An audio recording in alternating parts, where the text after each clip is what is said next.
جی جیسے کہ آپ جانتے ہیں کہ سال 2008-1930 کے گریٹ ڈپریشن کے بعد عالمی سٹاک مارکیٹس کے لیے بدترین سال کہا جا رہا ہے۔ یہ وہ سال ہے جس میں دنیا کی میجر اکانومیز کے ساتھ بازاری کا شکار ہوئی اور بے روزگاری کی شرح میں شدت سے اضافہ ہوا۔ You're fired.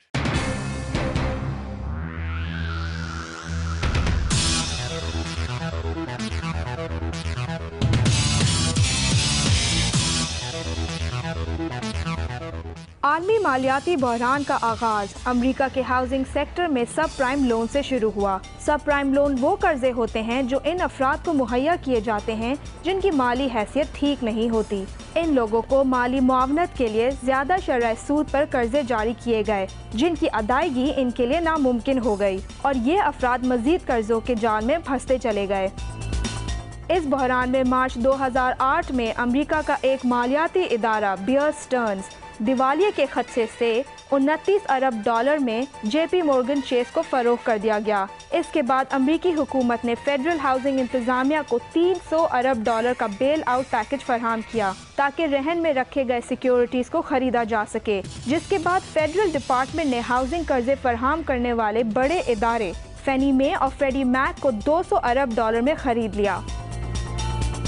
تقریباً 500 ارب ڈالر خرچ کرنے کے باوجود بحران میں قابو نہ پایا جا سکا اور ستمبر 2008 میں پہلی بار امریکی انویسٹمنٹ بینک لیمن برادرز نے باقاعدہ اپنے دیوالیے ہونے کا اعلان کر دیا۔ اس بحران میں امریکہ کے کئی مالیاتی ادارے اپنے قدموں پر کھڑے نہ رہ سکے۔ دنیا بھر کے سرمایہ کاروں کو سرمایہ کاری کے مشورے فراہم کرنے والی انویسٹمنٹ کمپنی میریل لنچ کو مالی بحران کے باعث بینک آف امریکہ نے 50 ارب ڈالر میں خرید لیا، جبکہ امریکی حکومت نے گولڈمن سیک اور مورگن سٹینلی کو انضمام کرنے کی اجازت دے دی اور امریکہ کی سب سے بڑی انشورنس کمپنی AIG کو بچانے کے لیے 150 ارب ڈالر کے بیل آؤٹ پیکج کے تحت سخت شرائط پر قرضے فراہم کر دیے۔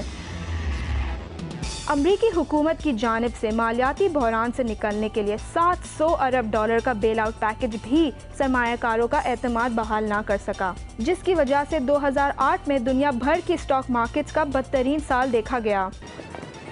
امریکہ کے بعد دنیا بھر کے ممالک کی جانب سے مالیاتی بحران سے نکلنے کے لیے بیل آؤٹ پیکجز کے اعلان کا سلسلہ شروع ہو گیا، جس میں برطانیہ نے 656 ارب ڈالر، جرمنی نے 643 ارب ڈالر، چین نے 586 ارب ڈالر، جاپان نے 20 ارب ڈالر کی رقم فراہم کرنے کا اعلان کیا۔ اس بحران نے پاکستان کے سوا دنیا بھر کی ممالک کو شرح سود میں کمی پر مجبور کر دیا اور کساد بازاری سے بچنے کے لیے دنیا بھر کی حکومتوں نے شرح سود میں ریکارڈ کمی کی گئی، جس میں امریکہ میں 0.25%، جاپان میں 0.1%، برطانیہ میں 2%، چین میں 5.31% اور بھارت میں شرح سود 7.5% ہو گئی۔